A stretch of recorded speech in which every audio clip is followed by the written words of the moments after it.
Burgess and Bolton's weekly wrap-up.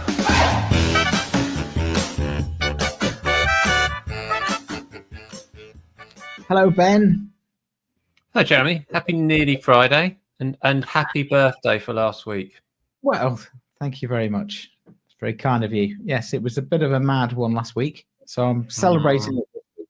So, and we'll come on to the reason why I was mad in a moment or two. But welcome, everybody, to this week's edition of Burgess and Bolton's weekly wrap-up, where we look at everything to do with technology, change, innovation. And this week, we have an interview with Darren Sharp, who is formerly of TMK, Chief Information Officer there, now a consultant. And we have a really good chat with him about the way that technology is driving change in the industry. But first, let's just recap, Ben. So I thought it was a busy week last week, and that is mainly because we were both involved in the Data Jam, which took place last Thursday, the 28th. And yeah, it was a big event. We had I think we had 500 people registered. I think 460 turned up over the course of the day. You ran a great marketing session. I heard from some people, some friends who were in there. And it seemed like a great success. And one of the bits of feedback that I got from people is that it's just amazing that you got so many people in to talk about data. You couldn't. I don't think you could have done that a few years ago and had such a rich discussion on so many different levels and themes. What did you make of it, Ben, from there? Well, that's what they said to you. This is what they said to me. No, they were very positive. I was fairly caught up with doing our sessions, so I got there quite early. I listened to the keynotes, which I thought were good, and then it was buzzy. And I do agree with you. I think it might. I mean, I know you've been working really hard planning it, and it was an exercise in a sort of vision, wasn't it, or thinking about this might work. And I think it did work, and I think it worked for the reasons you're saying, which is there's a sense to saying let's have a conference that's about data in this particular sector and how that data is working. I feel that nobody thought that was odd on the day. I think it was good, and I think if you look forward, I suspect you'll be able to do a lot more with it in terms of the crossover around different types of data. Because I spoke to a few people who said, "Well, I came into your session. That was really, really good. Easily the best session." They said something along those lines. I can't remember rightly, but they also said that they'd been into one or two other sessions and which were interesting on AI and things like that. And I don't think they said every session was amazing or brilliant. They were just judging them, but they were going in and out of different subject areas just to see. So I think there's a lot that can be done with it. And it was, certainly for my sessions, I thought it was quite good to have a little bit of a focus to come back to, because if we'd done just a marketing / brand building type of session, that would have been, we could do that, but it would be quite wide topic.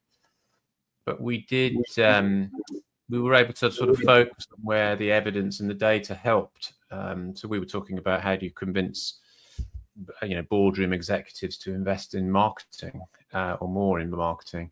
And that was a bit about evidence and data, and also got people thinking and talking, particularly CMOs, chief marketing officers that we had, about how you operate as people with data, not that you just chuck it at people. So I think you'll get themes coming out about good practice or best practice or ways to use data. And I think it got away a bit from the technology thing as well, the software bit. Yeah, I think that's. I think I would agree with all those points, and also there was a good mix in the room. I thought of like your pure play data scientists. You had your marketing directors in there, underwriting directors. You did have technology people, but also ops people. So it was a good mix in there. And I think that helped the conversation. And this is not in any way to denigrate your other conferences. I think though the mix of the potential for the challenge between if you like, end users, and then the technologists and the data people somewhere in the middle or across that. I think it's really, really interesting. And I think it's not a conversation I think that particularly a lot of technologists have, or they find it difficult to get to end users. So I think the ability to say in future that there's a lot of end users here and there's a lot of technology or data people, it's a great way of bringing that together and saying, well, what are the use cases and how are things deployed and so on, because often you can have people talking about data in abstract terms without any context, really. Yeah, absolutely. And these themes will pick up with Darren Sharp a little bit later in the show, but I just wanted to kind of build on that a bit, Ben, because I saw this from my favorite weekly newsletter, Superhuman, which is anything to do with AI, and it just just really useful to just keep you up to pace in what's going on in this fascinating space. So DeepMind, so one of the big players in AI, has produced a weather forecasting model that predicts weather patterns a lot more accurately than what we've got at the moment. And I think this just kind of hammers home that this isn't out there in the kind of Silicon Valley. Well, it is, but it will start to seep into our businesses. And we talk about this all the time. These tiny slithers of innovation that happen somewhere else, you suddenly work it into your business, and before you know it, within a few weeks, it's business as usual. It's a tool you use. It's driving value in your business to your customers or whatever. And it's these little things, I think, that are constantly coming out, almost daily or hourly, that make it exciting. So it'd be interesting to see how those things develop over time. Yeah, I agree. I mean, it's quite organic in some ways. Yeah, it is. Right. Let's move it on to some stuff in the London market. So we both saw this on Slipcase Business Insurance magazine. Market Insider sees cyber premium booming. I think we mentioned this before, Ben, but this particular article just goes into some of the reasons why. We've obviously just touched on them, just talking about data and technology and the role that's going to play going forward, but also we're seeing their premiums going up, more capacity coming into the market. And this crazy graph, Munich Re, sees the market estimated in 2027 getting to almost 30 billion, which is staggering, isn't it? Yeah. If it comes true, it's staggering. And I think that if you look at that chart, if I look at that chart from a data perspective, I say, well, there was a massive jump 2019 to 2022, which we know about, but then it's really flattened off. And there are challenges in selling cyber in the product itself. And it is a bit of one of those stories that you say, well, hang on, it goes from 14 to 16, and then suddenly from 2025 to 2027 there's a sort of 40% increase or something, maybe even more. So of course nobody knows, but it is a very competitive area, and clearly the whole protections around and risk transfer around systems and technologies is going to evolve rapidly. I bet this number's nowhere near. I bet this number's either massively lower or massively higher, depending on what happens in the world. But I do know how competitive cyber is at the moment. There are a lot of players who have a lot to lose if it doesn't pay off, and they're going into a softer market, but they need to keep rates high because the concerns about the claims levels. So there's this, and remember the title of this was an insider's view of the market. It's not the client's view, and who knows. So I think it's it is very interesting, and it's one of those areas of insurance that is genuinely quite interesting. That's the only area that's genuinely quite interesting. And the reason being is that it does pull together a lot of stuff that we all know about and we experience day to day, and the risks, and it in some ways explains, perhaps helps to explain, where insurance might be used to help businesses. And it's also kind of modern and tech based. So it's a from a insurance brand perspective, I think it's quite distinctive and gets a lot of interest. Whether that returns in terms of its growing the industry, I don't know. The theory is that insurance should evolve as the market and changes and its needs change, but it's a bit slower. Yeah, I think you're right, and I think we touched on this last week. It's one of the reasons it's particularly interesting is because it isn't just an indemnity product. It needs to be a service product, where organizations that have had a claim, then they need help and support and expertise. And you do wonder, those premiums might be going up, but whether those premiums then result in profitable business if those claims come in, and the amount of money that you need in order to service those claims rather than just pay an indemnity fee. It's fascinating. It's a fascinating area. Yeah. Well, it doesn't include the fees for services. And I think one of the big arguments about cyber insurance or cyber in the insurance industry as a product is we've talked about it before, the best deployment could be around prevention rather than the product as a cure for a hack or whatever. So again, I think it will evolve, and I think it is an interesting part of the industry because of it. Fact, it's an extension of the product into fees for service, and to some extent that has been successful, but it's not going to solve the growth problem that the industry has, unless insurance starts to get into a kind of more of an whether that be brokers or insurers or both, gets into a more credible advisory space. I mean, I think it could. I mean, I think it's a shame that London hasn't really done more on that, and Lloyd hasn't done more on that risk advice. But I think that's where we might, you might see some growth as well as through the vanilla type insurance product as the indemnity product. Yeah, indeed. Good. Right. Thanks for that. So let's bring in our interview of this week. So as I said at the top of the show, we talked to Darren Sharp, who's ex-TMK CIO there.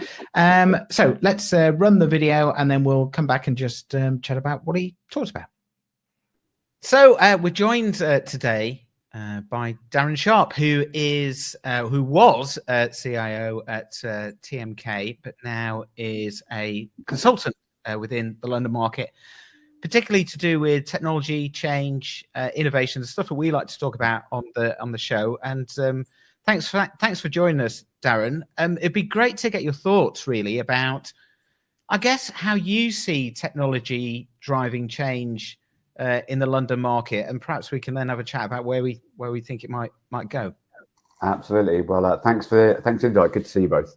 It's probably worth talking about data alongside tech. And if I think about the last 10 years, probably there's been a huge change in that space. 10 years ago, data wasn't really talked about that much, other than perhaps some claims history and obviously bordereau, and we can talk about that in more detail. But things have changed hugely. And if you just look at Data Jam, which I attended last week, if you look at the nature and the solutions provided by some of the suppliers, at that event, you can see how things have moved on massively. There's a lot more people coming to the market and providing innovative solutions, kind of agile solutions. a lot of that's around AI, and we can touch on that a bit later. But I think the fact that we've got a lot more players means there's a lot more competition. That's driving up the capability of those suppliers and giving kind of customers a lot more to kind of get their head round and kind of embrace and bring into their organization in a way you couldn't a number of years ago. So it's definitely changing a lot. I think what's important as well for businesses and for CIOs in particular, I guess, is moving away from the historic approach of perhaps one big system that did everything, now moving to creating ecosystems. And I think I probably have James Russell to thank for a good definition of that at the event last week. An ecosystem really is creating a set of those systems that allow that data to flow backwards and forwards and get to the right people through into the right systems. And if you can do that and design that well from the outset, it means as new systems come along, or you want to retire old systems, you can kind of chop and change stuff. My kind of CIO friends won't thank me for saying, it's really easy to move stuff in and out, but much easier than a big monolithic, multi-million-pound big upgrade project that businesses, don't like waiting to get that new value. Yeah. So it has changed hugely in the market and definitely going in the right direction. Do you think when we're talking about data and technology, and you were talking about there kind of the architecture to enable the ecosystems that we're looking to do, where do you think we're going to see the biggest impact of once we have that kind of technology, we're able to move data around in a much more kind of agile way? Where do you think we'll actually see the business impacted? So there's probably two parts to this. One is, which internal customers are going to benefit from this. So I think you're going to see a combination at an individual level, whether that's claims professionals or underwriters, having data at their fingertips to make more informed, risk selection and risk decision and pricing. That's been talked about a long time. A lot of people talk about workbenches, et cetera. But if you can flow that data in the moment, it will give those individuals capability that they haven't had before, right? I think broader than that, it will allow organizations to look more holistically at their portfolio in more real time than they've been able to. So, probably right now, organizations are kind of looking back and seeing what things look like over the last year. It's going to give people much more kind of predictive analytics to say, we've made this decision a month ago or a week ago. Is it having the effect on our portfolio that we wanted to have? Yeah. So you're going to kind of get these kind of two parts to it. And I think the third thing here is about speed. I mean, the London market is not renowned for the speed of change. So if you can, shortcut that kind of that build-up period that says we can't really start this until we've got the data, and that takes several months, which you've already got that, it's going to allow you, firstly, to look at speed to market for new products. But again, it's also going to let you look at what's happening across the market and understand if the performance of those new products is going the way you want it to be. So yeah, you've got individuals, you've got overall analytics, and then you've just got the market being able to respond faster to what is an ever-changing world of risk, right? So Darren, one thing I'm interested in is obviously there's sort of different types of data, aren't there? There's the financial sort of what we might call the kind of truth data, hard data, be seen as subjective type financial stuff.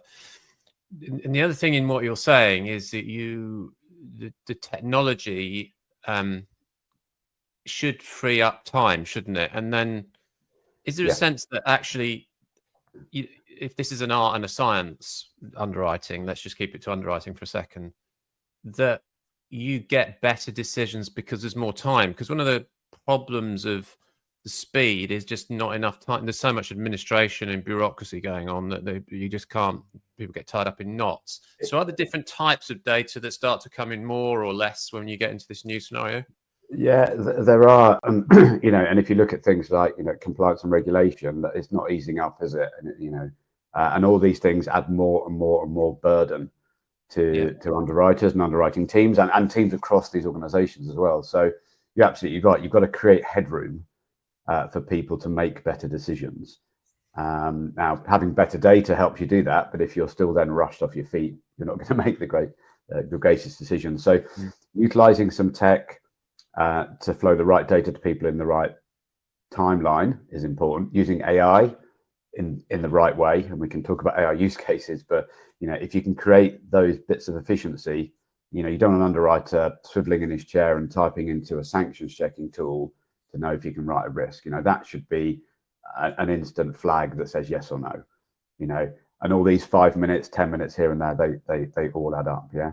So getting those basics right are so important. Getting the foundations right is so important. There's no point having a nice shiny new system or AI tool if the foundations aren't there, because you're right, you're not going to have time to use it properly going forward. So in some ways, we're potentially going back to like the market was when it started, where you were somewhat unencumbered by all this complexity and data and stuff. And actually, therefore, a sense that I have is actually you then create much more reliance on the people in those conversations and the relationship, particularly between the brokers and the underwriters, but also now the clients and everybody else involved in this. I mean, some underwriters have said to me now it's more about the whole proposition that we've got than just leaving an underwriter to write a policy somewhere for somebody. And we have to remember it remains a relationship business, right? There's massive value in that, and I don't think anybody wants that to go away, and I don't think anybody believes you could automate all risk placement in the market at all.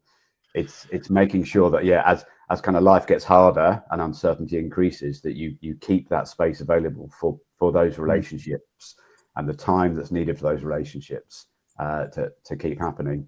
I mean, one way of looking at this, because there's a school of thought that the more data the better, right? And I don't subscribe to that. I said the more better data the better. And from a technology perspective, I think you need a different approach to those different types of data. So you've got the data, which is running the business, the compliance, external audit coming in, proving everything is fine. And that's one set of data, and that's probably structured, and that's probably lots of controls around it to keep everybody happy, and that will build over time. And then there's a second set of data which needs to have more freedom around it and less controls around it. And that's the kind of data that helps you understand your portfolio and helps you understand your pricing, and kind of gives you a platform to do that deeper analytics. And from an IT perspective and an architecture perspective, I think you need a very different approach. At UK, we called it a lab and factory approach. So you had a factory that you could rely on, churn the wheel, and you automated as much of that as possible. And the data lineage was very clear, and you trusted that data. And then in the lab, freedom to play. You've got some very, very intelligent kind of data scientists and data engineers, and you need to give them the ability to kind of utilize those skills. If you constrain them too much, then they'll move to another industry because they just won't be able to flourish here. So it's taking that step back, I guess, from a leadership perspective and saying, what do we want from this data? And then putting the right data in the right places with the right controls. And if you get that right, and it's not once and done. I mean, this is an evolving situation. If you get that right, but you listen to your claims team, you listen to your finance team, you listen to your underwriters about, what problem is it you're trying to solve by doing this, then you'll be in a much better position. So what you've talked about, Darren, is a kind of incremental gains or changes to the way that we're writing London market business. So rather than what some people say is that we will see over the next 4 or 5 years a fundamental shift and rethink in actually how we bring capital and risk together in order to service clients. And so I just wanted, and you touched on AI, and there's obviously a lot of talk around it and its potential, generative AI, and how that could be used in the London market. I just wanted to get a sense of where you think this technology is going to drive change. And I understand the kind of incremental gains and the speed and that type of thing. But whether you see kind of a fundamental shift or that will allow new organizations to come along and actually just transform the industry that we know it now right now, because you're right, it is slow to change, which is in some ways quite a good thing, because it means that actually you can probably look back and go, well, the processes are robust, we do service clients, but then on the flip side you go, are we missing potentially a trick in this? Missing trick. Yeah, that's a really good question. And so I think we should see a few things happening in parallel. So I think, technology should be making day-to-day life easier, right? If you implement it correctly, implement the right tools. So to Ben's point about that headroom and efficiency, and not as regulation grow, you don't want to be drowning in it, right? So let's assume for 1 minute that you're using technology to keep the kind of efficiency of your operation going well. That's one part. Then it's kind of existing new tech and emerging tech. Can it kind of transform the market in a way? Now we're seeing it in automated follow businesses, where you've got a small number of underwriters and a whole host of data scientists and tech folk, running some very clever algorithms to do the fast follow. So I think we'll see some more of that. I think we'll see that moving into parametric insurance as well, particularly with increased climate risk. So, I've spoken to a number of people in the last few weeks about how they see that kind of product changing, and that's huge automation, right? Automatic payouts. And then the last thing, with increased volatility in the world and the increased need for new products and new services, this is where the likes of those LLMs and AI and other solutions should be able to help. So at Data Jam last week, I was talking to a table of people about getting unstructured data and making it structured. And actually, that's been a bit of an obsession of the market, to make it structured so that you can then do something else with it to get insights. Well, what if you didn't need to do that middle piece? What if you could just take several million rows of bordereau and ask an AI solution to say, tell me all about this. Tell me everything that's happening in my portfolio. Tell me what the trends are. Tell me what the risks are. Yeah. So that's one example. Then there's new products to support things like energy transition. So how do you price battery storage or carbon removal from the air without any of that claims history? And I was talking to someone the other day who is trying to see if they can use AI that's been used in the gaming industry, where they ask AI to play the game more times than anyone else could play it. They just tell it the rules of the game to see if the game is robust.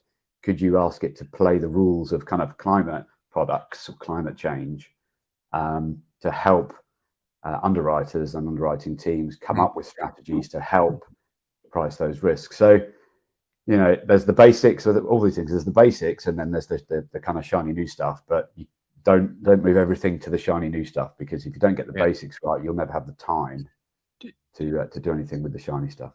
Did that answer that question? I'm not sure it did.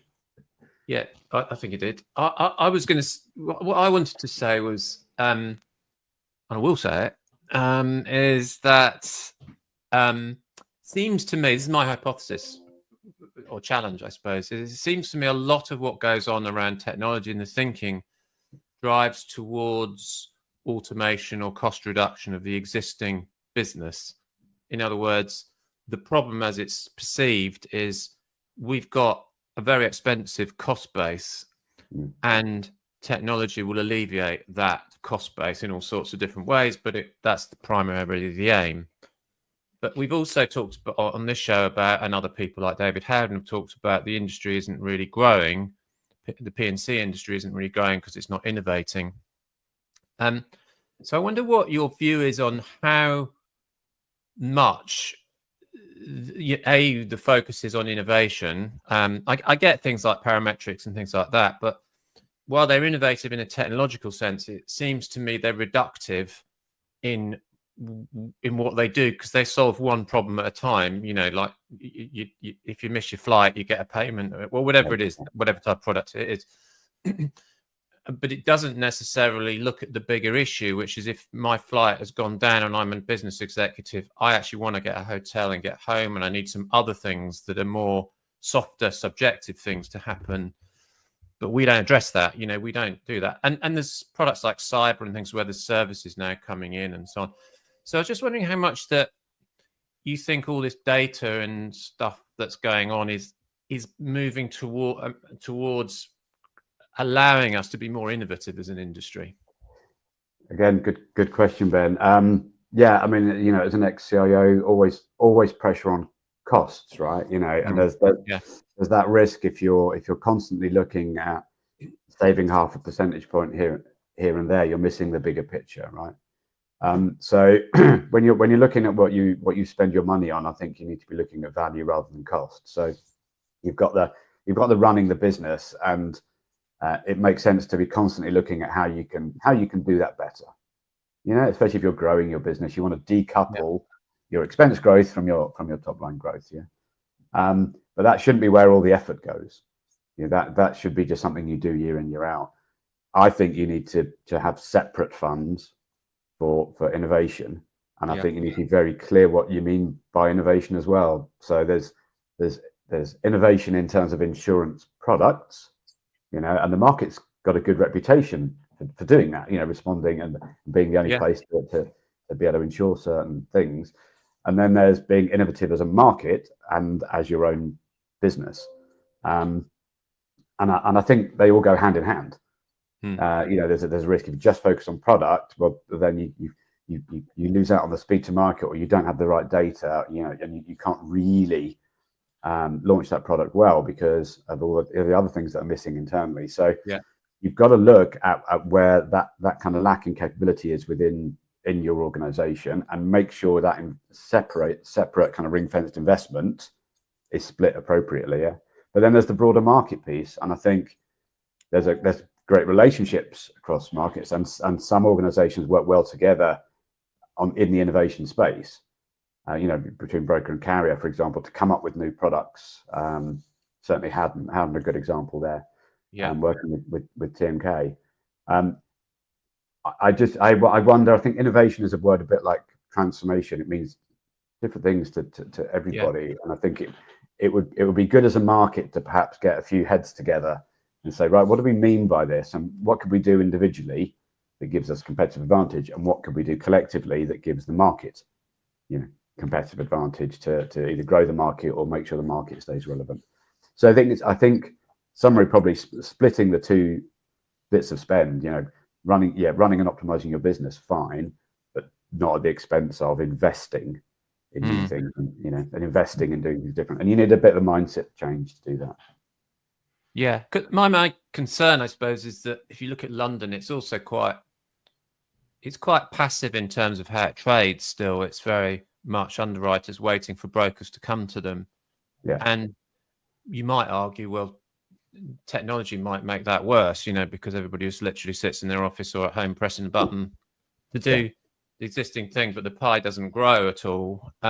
Certainly talking to people who've been around in the industry for a long time, what they said about when they started was, well, I'd go out to somewhere in the US, find this, town or city or whatever that was, some oil or whatever, or some type of industry, and found that, other brokers hadn't really touched it, or, and suddenly I had a whole area, and people have made careers off that sort of stuff. But I just don't know if that's happening now. And I just wonder if data helps or hinders that in a way. It feels to me like you could create an environment or a different culture where you say to people, look, when you get this data or this really interesting stuff, ingest some other stuff, go external, go on to all the stuff you can do with AI. But whatever you do, get out there and meet people and talk to people about the problems they've got. Completely agree. I mean, it shouldn't replace what people are doing. It should be, enhancing, augmenting, whatever word you want to use, right? It's all too easy to say, well, I'll just live in my inbox, or I'll submissions are coming in and I'll just fire them backwards and forwards between people, Yeah. and then suddenly you lift your head up and you wonder what's happened to the world. Yeah. Yeah. I mean, as a guy in tech for 30 years, my view is always don't start with the tech, don't start with the data, start with the problem. What is the problem? Yeah. And if you believe tech or data will solve it on its own, you're very likely to be wrong. Yeah. You'll probably have the same problem, just a bigger bill, right? Yeah. And particularly if you look at these things in isolation, you can end up with all manner of tech solutions, like a toolbox full of tools.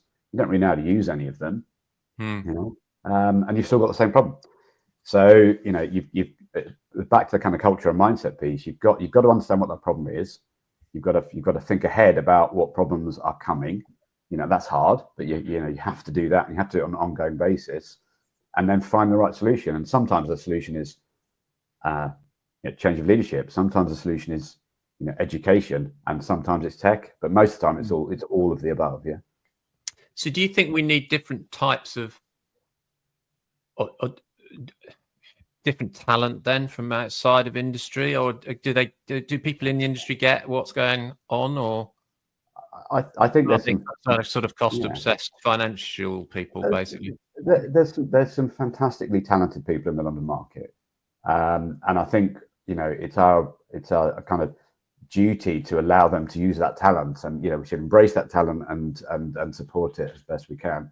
I think there are gaps as well in experience and capability, and people shouldn't be afraid to go out and get that from outside of the market.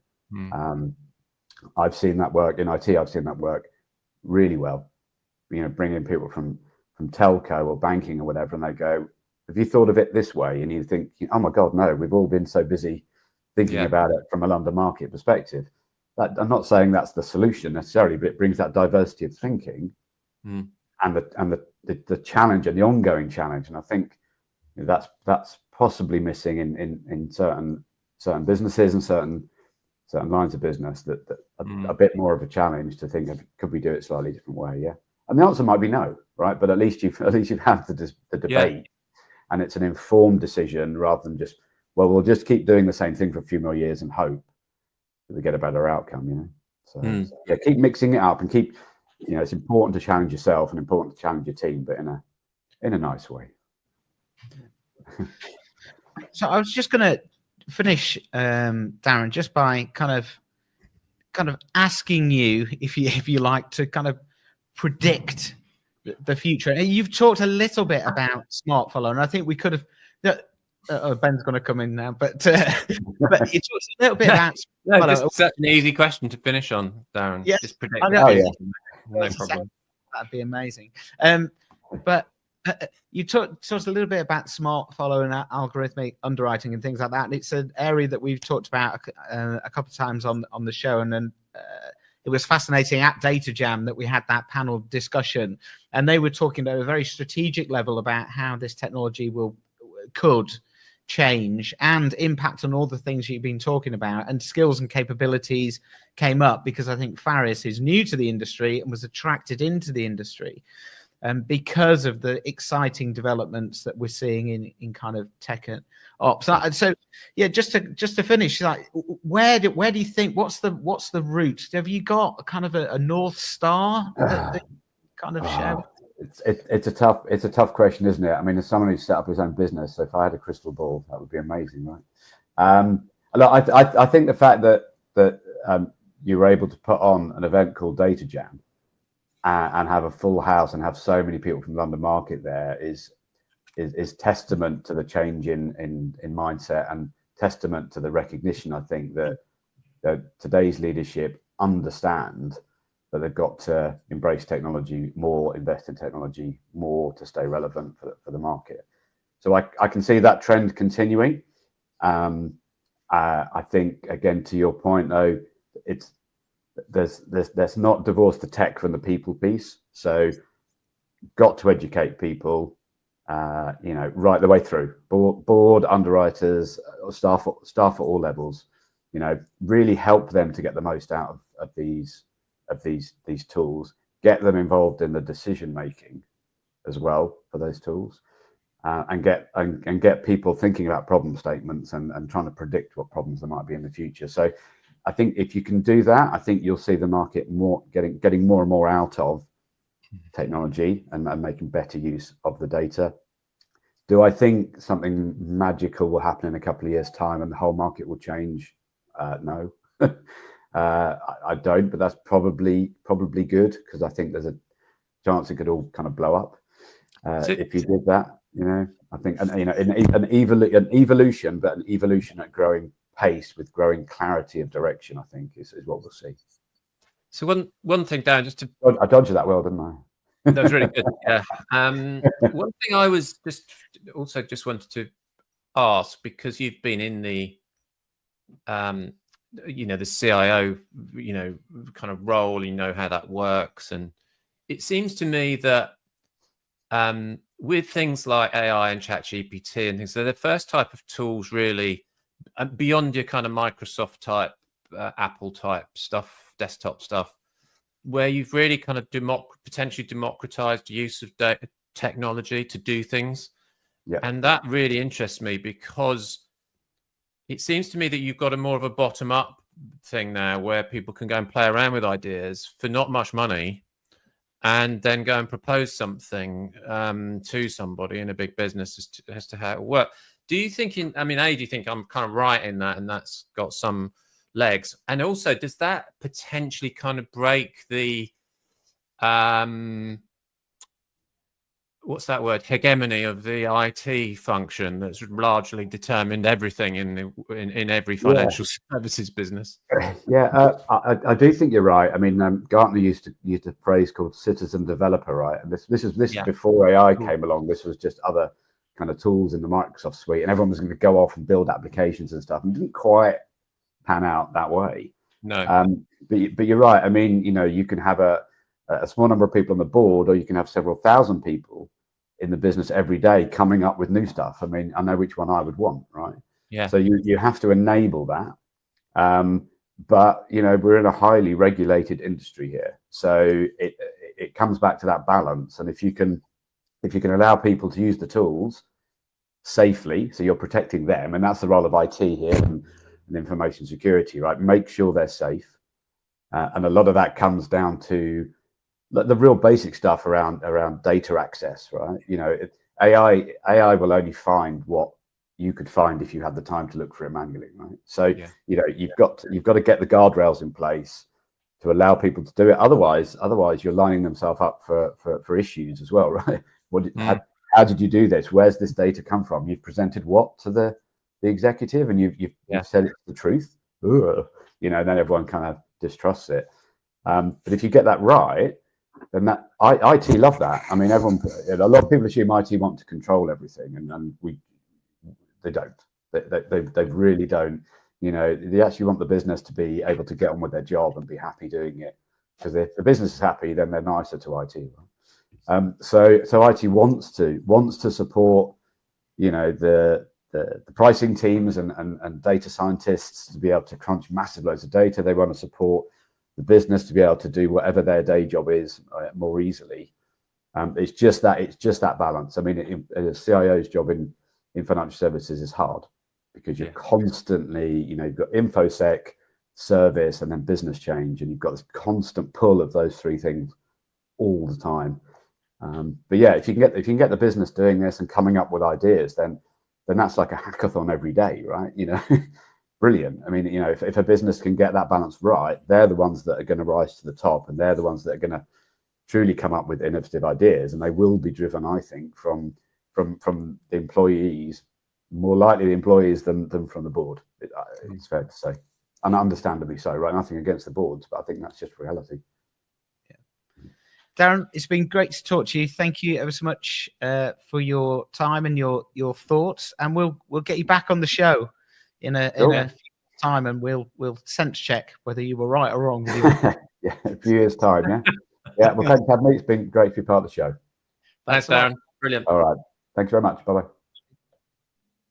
So it was really good talking to Darren. I think it's excellent to get that kind of CEO perspective about what they're trying to do, kind of bridge the gap between technology and the business and operations, and actually how that's changed, and just how much you talked about data. We started the show talking about the data jam and how much data was kind of central to our operations and technology, and he spent a lot of time talking about that. So it was pretty interesting stuff. Yeah, I mean, I think there's as we said earlier on, a bringing together of what happens to the end user once data. I think he called him. He said he was a CEO. He's a CIO, by the way. But sorry. Yeah, I mean, he as far as I know, he wasn't a CEO. But he's a CEO now. So in his own lunchtime. Yeah. And I am also I'm not even a CEO. So we're getting off that for a second.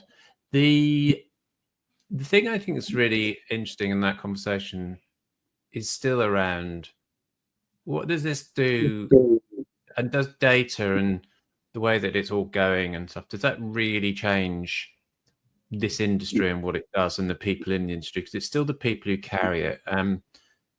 All the data at your fingertips, and I think Darren talked about, you can have almost too much data, is absolutely spot on. I think we're now in the realms of we've really got to think about what these people are going to do and what the talent is, and do we need new talent, which we touched on. I don't think that needs to be technology capable talent. I think it's people who can interpret data.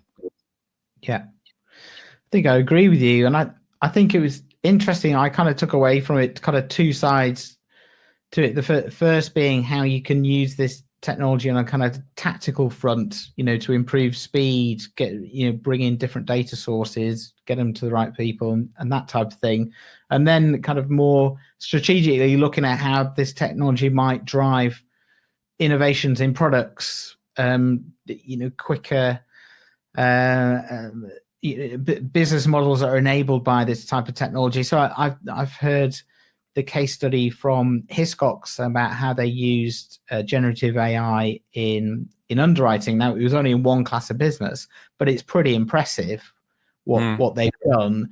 And the reason they've done that is because they believe that digitally enabled, let's call it that, underwriting through these types of technologies is the future. So I think I just think it's a fascinating space, and it's kind of bringing. I think we said this before when you first mentioned ChatGPT on the show, and I got to think about it, and I thought maybe it's the glue that brings all these different strands of technology together and actually makes it work in a way that it hasn't done before. It's fascinating. Yeah, I agree. I mean, it's created 1 billion or more conversations every day, isn't it, about what do you do with it? And so the way the business works is around ideas and trying to find something that works. And actually, I don't think it matters what the breakthrough technology is. No. But if it's unusable, then nobody uses it. Yeah. There's always was that was the case. If it's usable, people use it, and they do use it for all the things you didn't expect. I mean, I always laugh with people about mobile technology, phone technology, which is terrible at phone calls, but everything else it's amazing at. Yeah, you're right. Oh, that's the good. one thing it was supposed to do was give you clear telephony around wherever you were out of the office and not on a wire, but it's terrible at that. Yeah. Yeah, you're absolutely right. Good. Okay, good. That was a great interview, so thank you, Dan. Right, okay, let's wrap things up. Ben, what are you doing this weekend? Anything good? Got your Christmas tree up yet? Yeah, Christmas tree, two Christmas trees in this house, mate. There's a special lighted one. Oh, You don't have to put strings of lights on. It's pre-lighted, of course. And a more traditional one. Yeah, I'm going away with getting my family and sisters. We've got a house on the. I don't own it. We're renting a house on the south coast, and we're going to have a weekend Christmas dinner. Oh, nice. Yeah, all right. That's very good. It's starting to feel very Christmassy, and we'll have our Christmas special soon, won't we? We will. We will. Exciting. Watch That's going this to be good. space. Yeah. I always like that. Good. I don't think I'm doing anything. It was such a busy week last week that I might just relax a little. But yeah, we've got our Christmas trip as well, so I'll sit and look at that and feel festive. So that's good. Yeah, nice one. Excellent. Right, thanks for tuning in, everybody. We will see you next week. Have a good weekend. Have a good weekend. Bye. Burgess and Bolton's weekly wrap up.